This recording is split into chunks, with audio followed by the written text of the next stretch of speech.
ஹalleluya. அதை நான் அறிந்து கொண்டது. அப்படி எதை அறிந்து கொள்வீர்களோ அது உங்களுக்குள்ள வேலை செய்யும்.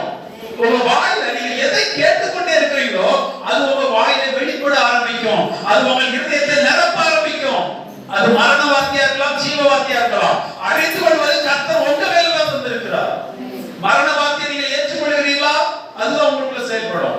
தைரியம் வரும், சண்டை வரும், பிரச்சனை வரும், தற்கொலை பண்ணணும்னு தோணும், குடும்பத்தை எப்படியா சண்டை வைக்கணும்னு தோணும், இதெல்லாம் தோணும். ஏன்? அந்த வார்த்தையை நம்ம உள்ள ஏத்துக்கிறோம். ஜீவ வார்த்தையை நீங்க உள்ள கேட்டுட்டே இருங்க, உங்க வாயில இருந்து ஜீவ நதிகள் பாய ஆரம்பிக்கும். ஹalleluya. ஆராதனை என்னை விசுவாசிக்கிறவனுக்குள்ள இருந்து ஜீவ ஊற்றுகள் நதிகளாக பாயும். ஏன்?